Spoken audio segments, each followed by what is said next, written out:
Sukanta Majumdar, doctor Sukanta মজুমদারের থাকার কথা ছিল, ডক্টর সুকান্ত মজুমদার ছিলেন। দিল্লি থেকে 8 জন হাই লেভেল অফিসার এসেছিলেন। আমরা ন্যাশনাল এডুকেশন পলিসি হয়েছি, আমরা পিএম तरह से अपना कारोबार बना रखा है, कहीं पर भी चोरी चकारी। ভারত সরকারের বিগত 3 বছরের সরকারি নীতি না মানার ফলে তারা বিগত সরকার অর্থ নেয়নি, ভারত সরকার দিতে চাইলেও দিতে পারেনি। আগামী 1 সপ্তাহের মধ্যে এই অর্থবর্ষে গ্র্যান্টও আমরা পাব। সবগুলো কম্পোনেন্ট নিয়ে, সবগুলো ইস্যু নিয়ে আলোচনা হয়েছে। Primary, upper primary, high school, college, university,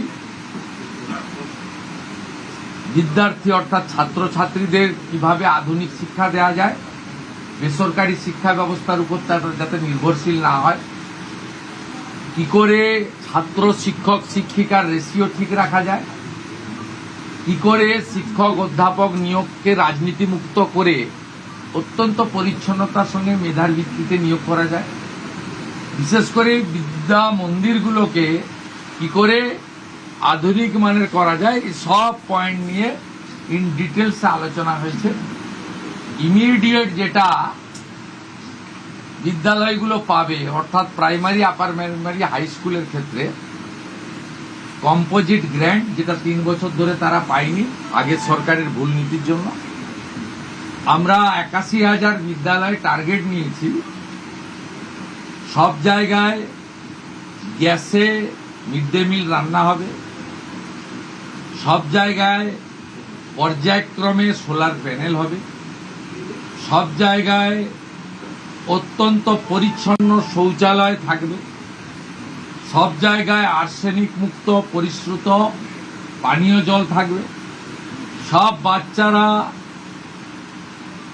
ভালো খাওয়া মানে প্লেটে, থালাতে, ইউটেন্সিলে খাওয়া দাওয়া করবে, পরিচ্ছন্ন একটা হাইজেনিক পরিবেশ তৈরি হবে।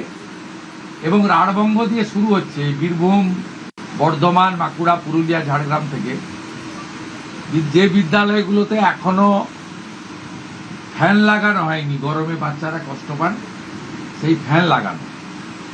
আমি সাজেস্ট করেছি বালিকা বিদ্যালয়গুলিতে এবং ছাত্রছাত্রী অর্থাৎ কোয়েড স্কুল কলেজগুলিতে আমাদের ছাত্রীদের, বালিকাদের, কন্যাদের, বোনেদের জন্য sanitary vending machine, napkin machine, সেটা চালু করার ব্যবস্থা, অ্যাকোয়া গার্ড দেওয়ার ব্যবস্থা, একটা সুন্দর পরিবেশ তৈরি করা। এবং আমাদের সরকার সিদ্ধান্ত নিয়েছে বেসরকারি শিক্ষা প্রতিষ্ঠান, বেসরকারি ইউনিভার্সিটি, আমরা যতগুলো এনওসি দিয়েছি তারা ফাংশন করছে, আগে ইন্সপেকশন হবে, ইন্সপেকশন করার পরে তারা যদি যথাযথভাবে চলে এবং তাদের ফিস যদি নিয়ন্ত্রিত থাকে, সেক্ষেত্রেই তাদেরকে আগামী দিনে ছাড়পত্র বা অনুমোদন দেওয়া হবে। শিক্ষাকে আমরা পণ্য করতে দেব না। আর ন্যাশনাল এডুকেশন পলিসির অন্তর্গত এই শিক্ষাকে আমরা উচ্চমানের শিক্ষায় নিয়ে যাব এবং শিক্ষার যে নতুন আইন আছে তাকেও চেঞ্জ করার জন্য শিক্ষামন্ত্রীকে বলেছি, আমি প্রধান সচিবকে নিয়ে যত তাড়াতাড়ি সম্ভব বিধানসভার আগামী অধিবেশনে বিল আনতে, যাতে গার্ডিয়ানদের মধ্য থেকেই আগামী দিনে বিদ্যালয় পরিচালনার জন্য চেয়ারম্যান অথবা ভাইস চেয়ারম্যান দায়িত্ব গার্ডিয়ানের ভারতবর্ষের সব রাজ্যে আছে। 21টা বিজেপি এনডিএ রুল স্টেটে আছে, এই রাজ্যে এগুলো করেনি। বলতে গেলে অনেক সময় লাগবে। খুব ভালো ডিসকাশন হয়েছে, আর অনেকে সোশ্যাল মিডিয়াতে খুব কবে রিক্রুটমেন্ট, কবে কি এসব নিয়ে বলছেন।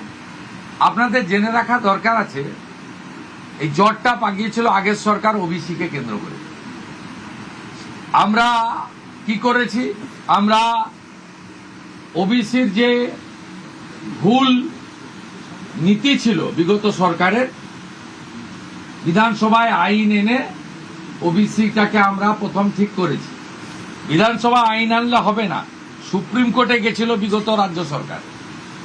আজকে সুপ্রিম কোর্টের সামার খুলেছে 8ই জুলাই, আজকে মেনশন করা হয়েছে আগামী কয়েকদিনের মধ্যে সুপ্রিম কোর্ট থেকে রাজ্য সরকার ওবিসি মামলার ক্ষেত্রে বেরিয়ে আসবে, এক্সিট করবে।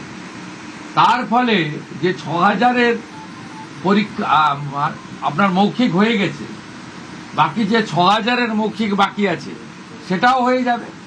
আর আমরা সংকল্পপত্রে দেওয়া কথা অনুযায়ী কোনো রাজনৈতিক লোক নিয়োগ প্রক্রিয়াতে থাকবে না। দূষণ নারিয়ালার মতো চিফ সেক্রেটারি র্যাঙ্কের অফিসারকে আমরা প্রশাসক করেছি, চেয়ারম্যান করেছি। আপনারা শুনলে খুশি হবেন, তিনি আজকে 4 জন নিয়ে নিয়েছেন। এই সরকার স্বচ্ছতার সঙ্গে, মেধার সঙ্গে SC ST OBC WS PH roster মেনে, রিজার্ভেশন রোস্টার মেনে কাজ করবে।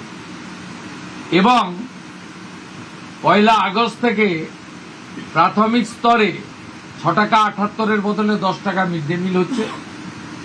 এবং 1 আগস্ট থেকেই কলকাতা সহ বড় একটি অংশে ইসকন মিড ডে মিল বিতরণের দায়িত্ব নিচ্ছে, তারা কিছু ভর্তুকিও দিচ্ছে ও হাই কোয়ালিটির খাবার দেবে। আপনারা আরো কয়েকদিন ডিম আর ইসকন নিয়ে আলোচনা করতে থাকুন, বাকিটা 1 আগস্ট আমি আপনাদের বলবো।